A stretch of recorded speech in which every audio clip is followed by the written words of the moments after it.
My sister chose our grandfather instead of our father to lead her to the altar after years of neglect from both of our parents. I am 35 years old, and I have a 23-year-old brother and a 29-year-old sister. Our parents are extremely religious and conservative.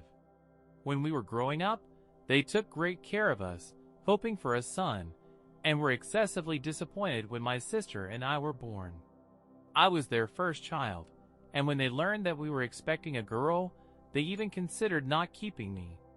However, due to their religious beliefs, they decided to continue the pregnancy. Grandmother told me that when I was just 2 years old, my mother sent me to live with her because having me around caused her depression. My childhood with my grandparents was wonderful. Grandfather patiently taught me how to ride a bike. I still remember the joy of riding on my own for the first time. Those days spent learning to ride created a strong bond between us that lasted for many years. Grandmother taught me gardening. I learned how to care for plants, watch flowers bloom, and appreciate a small corner of nature. The skills she passed on to me during our gardening sessions still help me today. Our parents never visited me until I turned 7, and people started asking why I wasn't living with them. They took me away from my grandparents despite my protests. I would have gladly continued living with them because they provided me with stability and warmth. 3 years later, our parents were overjoyed to learn they were expecting another child. However, when it turned out to be another girl, they were disappointed again. This time, they were slightly calmer than during the first pregnancy. Fortunately, my sister didn't have to go through what I did, and she grew up with our parents. The difference in how our parents treated me and my sister was quite noticeable. For example, I was expected to help my mother with numerous household chores and responsibilities. It was an endless list of tasks I had to perform to meet their expectations. However, when it came to my sister, the rules were much softer. She didn't face the same pressure, and our parents were more lenient with her duties. It seemed they had learned from their first parenting experience and decided to change their approach with her. Another example was our education. When I went to school, there was immense pressure on me to excel in my subjects. Our parents had high hopes for me, and any deviation from excellent grades caused them disappointment. They enrolled me in various extracurricular activities, trying to make me the best in everything. In contrast, when my sister started school, the atmosphere was much more relaxed for her. Although our parents still cared about her education, the level of strictness wasn't as high. They allowed her to choose her interests independently, and didn't impose the strict rules I faced. However, the most remarkable difference was in how our parents celebrated our achievements. When I accomplished something significant, it was usually met with a nod of approval or a brief acknowledgement. In contrast, my sister's achievements were celebrated by the entire family as if they were grand events. These differences left me feeling confused. I couldn't understand how the same parents could approach raising their children so differently. Growing up in an environment of constant criticism was challenging. Watching my sister enjoy a more carefree childhood, I consciously tried not to hold any resentment toward her, understanding that she wasn't responsible for our parents' decisions. Despite all the difficulties, I continued to support my sister and tried to be a positive role model for her. As a result, we managed to maintain a warm relationship and always stayed close. 6 years later, everything changed when our brother was born. Our parents threw a grand celebration to celebrate the birth of their long-awaited son. From the day he was born, it was clear he was receiving special treatment. He had expensive clothes, toys, and a stunning room that was much nicer than mine or my sister's. Our parents did everything possible for him, buying the best stroller and an expensive crib. It wasn't just about material things. Our younger brother received much more attention. Our parents took countless photos and videos of his every achievement. However, when it came to me and my sister, there was no such enthusiasm, even in everyday matters. Our parents were much more involved in his life, never missing a doctor's appointment and always being there for him and us. Our grandparents played a much more significant role, especially after our brother was born. This inequality didn't end when our brother grew older. He was exempted from many household duties that my sister and I had to perform. Birthdays and holidays became grand events for him, with luxurious gifts and parties. As you might guess, this made my sister and me constantly feel unwanted. Honestly, by this point, I had gotten used to this treatment. But for my sister, it was the first time she faced what I had gone through in my childhood. We started spending much more time with our grandparents, playing in their garden or sitting by the fireplace, listening to their stories. We shared our fears, dreams, and the difficulties we faced at home. Grandmother always assured us that we were not alone.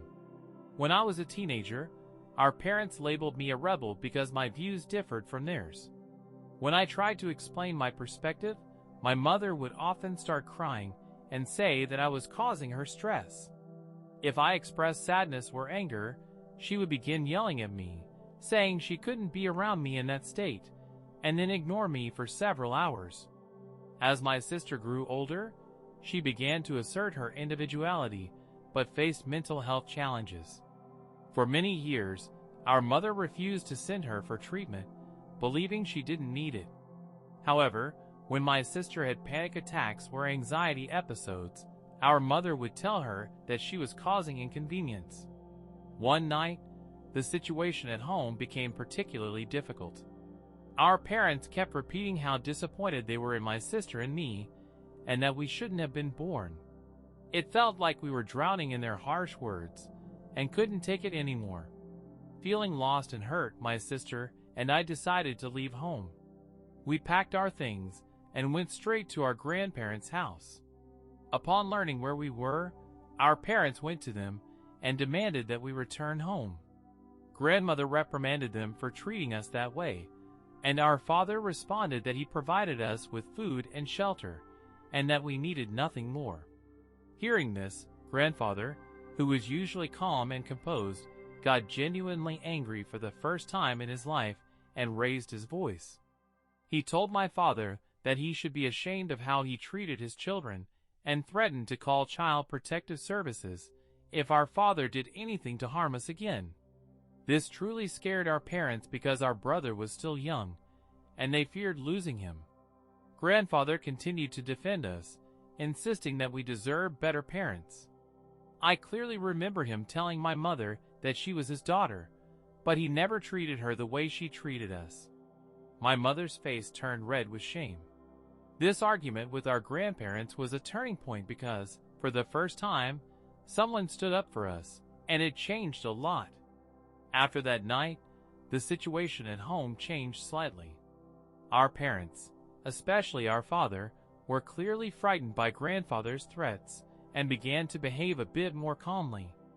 Our brother still received special attention, but the yelling and punishment for my sister and me became less frequent. When I turned 18, I really wanted to go to university, but my parents were firmly against it. We had a major argument. My mother insisted that as a girl, I should focus on getting married and having children. She said that men don't like overly educated women. My father supported her, mocking the idea of me getting an education and saying it wouldn't be useful to me. It was very painful to hear my own parents discourage me from becoming independent just because I was a girl. Despite their protests, I immediately enrolled in university. I received a scholarship because I was selected for a program for outstanding students, so my parents didn't have to pay for my education. They were furious that I disobeyed them, but I didn't care. I started working part-time during my studies to save money. This period of my life was a turning point. I learned to handle adult responsibilities and tasted the independence of living on my own for the first time. Balancing studies, work, and personal life was challenging, but it made me stronger and more independent. Throughout this time, my parents rarely called to check on me. Eventually, I graduated from university, and got a permanent job. Thanks to my part-time work during school, I had saved enough money to rent an apartment with roommates. Our communication with our parents became increasingly rare, almost non-existent, and it wasn't just because of me. It seemed they were also fine with this distance. Birthdays and holidays were spent with rare formal greetings. There were moments when life hit me particularly hard, problems at work, relationship failures, and my first impulse was to reach out to my family. But each time, I held back, knowing they didn't care. The thought of returning to the emotional roller coaster I experienced with my parents was unbearable. Soon, it became a conscious decision to completely exclude them from my life. The only person in the family I maintained regular contact with was my sister. When it was her turn to go to university, our parents threatened to kick her out if she decided to continue her education. So, I offered her to move in with me. I needed to ensure that she could follow her dreams and build a future without parental restrictions. Without their prohibitions, my sister moved in with me and started studying at a local college. I worked hard to support both of us. It wasn't easy, but I was determined to support her education and help her achieve her goals. During this period, our bond became even stronger, and I found solace in knowing that despite the difficulties with our parents, I could create a safe and supportive environment for my sister where she could grow and develop. When our brother grew up, he didn't face the same challenges as my sister and me. Our parents proudly sent him to university, and even saved enough money for him to study without financial difficulties. Our brother clearly received opportunities and privileges that we never had. I couldn't help but feel a mix of joy for him and sadness at the stark contrast in our upbringing. Nevertheless, my sister and I continued to support each other, firmly deciding to overcome all the challenges we faced in childhood. Throughout all the ups and downs, our grandparents remained a constant source of support. Over the years, they kept in touch with us, visiting when they could. A few years ago, our beloved grandmother passed away, and my sister and I hurried home to support our grandfather. This reunion was the first time in a long while that I saw our parents. They greeted me with just a nod. Seeing their coldness, I could barely hold back my tears. In that moment, I felt especially vulnerable, but I didn't want my mother to scold me for causing a scene after grandmother's death. My sister and I started visiting our grandfather more often despite our busy schedules. We always found time to be with him, regularly visiting, often having lunch together, or simply sitting on the veranda, talking about childhood memories and recent events. On weekends, we dedicated entire days to helping him around the house and walking together in the local park. During one of our joint lunches, grandfather expressed pride in me for taking care of my younger sister. His words caught me off guard, and I was genuinely surprised by such recognition. He continued, saying he was proud to have a granddaughter like me and that he believed in my potential to change the world. Although I understand it was just words, a wave of emotions overwhelmed me, and tears welled up in my eyes. It had been many years since someone had genuinely appreciated me. Grandfather gently patted my head, assuring me that my sister was very lucky to have an older sister like me. The pride shining in his eyes is an image that is forever etched in my memory. Our brother, who was always the parents' favorite, kept his distance, possibly fearing that our parents would reject him the same way they once rejected us. In recent years, my sister and I rarely spoke to him or heard about him from relatives and cousins. Our parents did numerous things for him, completely ignoring us. They bought him several used cars, paid the deposit for a house, so he could move out and live independently. Last year, they even paid for a trip to New York for him and his girlfriend so he could relax, saying he worked too much.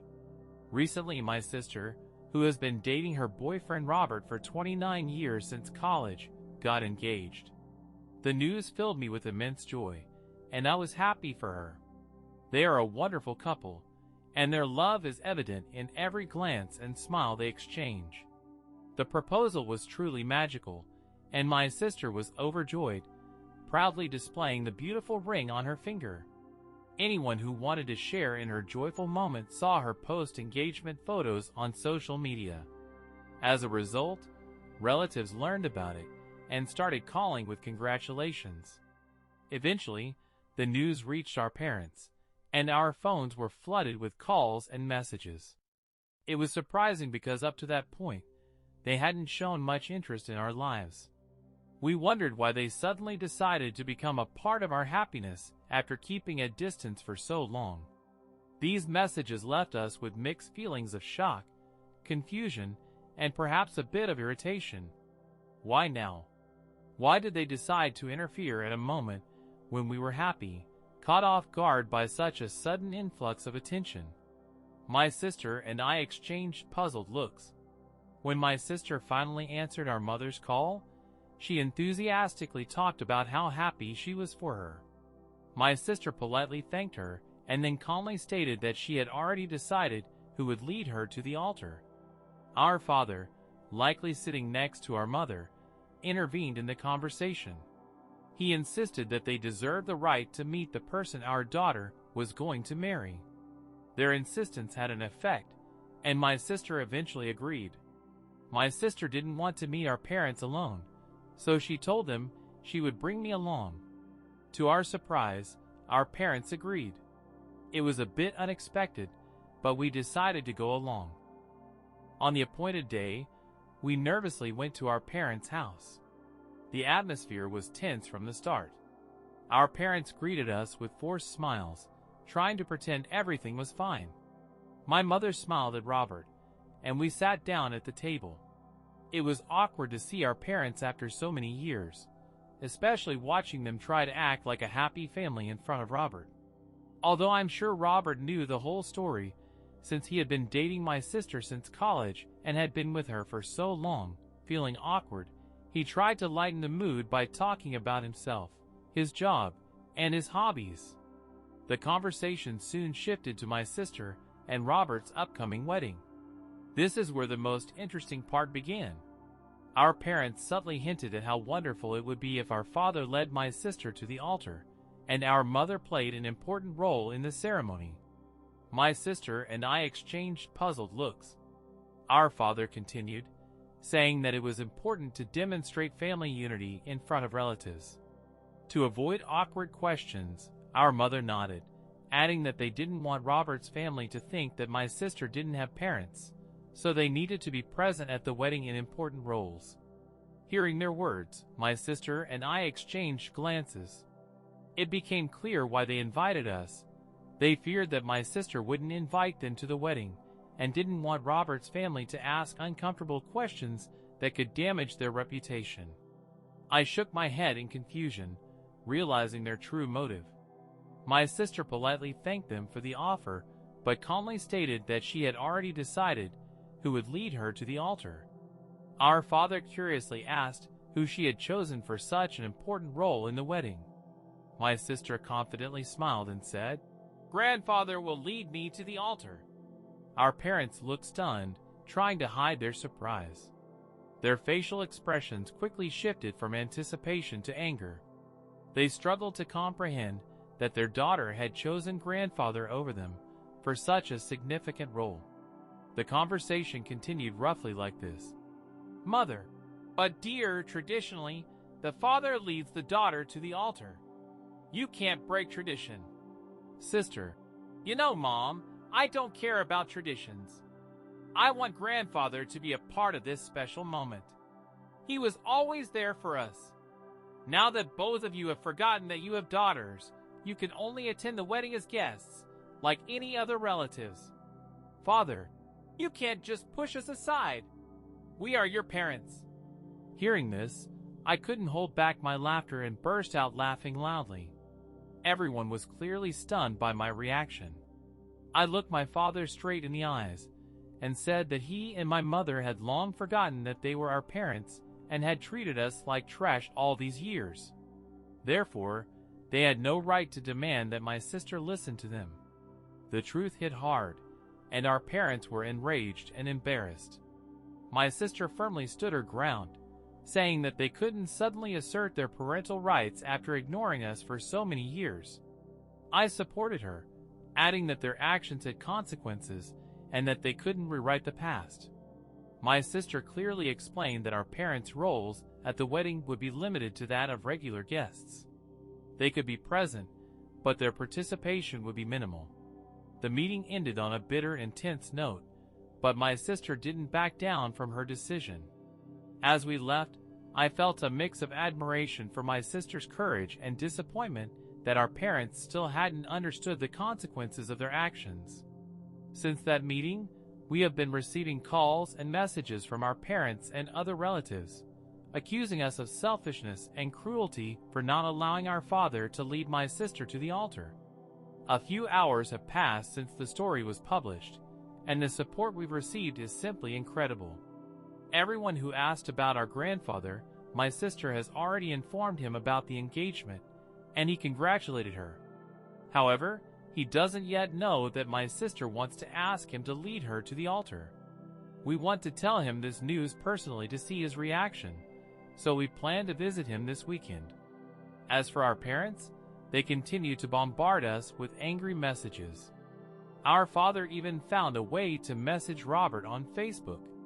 In a long message, he demanded that Robert convince my sister to reconsider. In his opinion, as a man in the relationship, Robert should take charge of the situation. Our father wrote that my sister has no right to ask grandfather because, traditionally, the father performs this role. In the end, he threatened Robert that if he allowed my sister to go through with this, he and my mother wouldn't attend the wedding. Robert calmly replied, "My fiancée will do as she wishes, and I fully support her. Whether you come to the wedding or not is your choice." I'm sure Robert's clear and confident response had the effect of a detonating bomb on our father. He probably expected a more submissive answer. I can even imagine his facial expression at that moment, and it makes me smirk. This weekend, my sister and I went to visit our grandfather. We were filled with joyful excitement and couldn't wait to share the important news with him. Finally, my sister said she wanted to tell him something important. Grandfather looked at us with curiosity and warmth in his eyes. My sister took a deep breath and said, "I want you to lead me to the altar. You've always been there for us, and I can't imagine anyone else doing this." Grandfather's eyes filled with tears, and he hugged my sister tightly. His voice trembled with emotion as he said it was a great honor for him. Seeing Grandfather, I couldn't hold back my tears either, and we all embraced. Grandfather continued to thank my sister, saying how much her request meant to him. We assured him that it was the least we could do in gratitude for all the love and support he had given us over the years. Then we told him how our parents reacted and how they might vent their anger on him. Instead, he just smiled, assuring us that he would handle our mother beautifully and that nothing would stop him from leading my sister to the altar. My sister sighed with relief, and we spent the evening helping Grandfather around the house. As the wedding day approached, my sister and I were deeply immersed in preparations. I couldn't wait to see my beautiful sister saying, "I do," with all her love. 3 months have passed since my last update. Sorry for the delay, but I was busy with my life. The wedding day finally arrived, and it exceeded all my sister's dreams and expectations. The venue looked stunning, just as we had planned. Guests filled the hall, and an atmosphere of joy and anticipation filled the air. However, one absence was particularly noticeable. Our parents had chosen not to attend after we decided to limit their roles in the wedding. We respect their choice. The ceremony itself was magical. My sister, radiant in her wedding dress, stood next to Grandfather. In his eyes, there was love and pride as they walked down to the altar. Trusting Grandfather with this important role was absolutely the right decision, and my sister's joy only confirmed it. The atmosphere was filled with warmth, laughter, and collective happiness. Everyone present enjoyed the moment. My sister and Robert exchanged vows, promising each other eternal love and support. The celebration continued late into the night with dancing, laughter, and heartfelt toasts. After the wedding, life went on as usual. My sister and I made a conscious decision to block our parents to prevent them from interfering in our lives with their negativity and drama. We still regularly visit our grandfather, spending as much time with him as possible. This journey hasn't been easy, but we want only those people in our lives who genuinely care about us. I hope this is my last update. Yes, this is indeed the final update from me. In summary, what I can say is that this story truly brought me to tears. The moment with grandfather was especially emotional when he said he didn't care how my mother would react. Damn, that was a really awesome reaction. Overall, I'm very glad everything ended so wonderfully. In general, write your opinion about this story. You can also share yours in the comments. It will be interesting to read. Don't forget to subscribe and like. Your support is very important to me. Take care of yourself.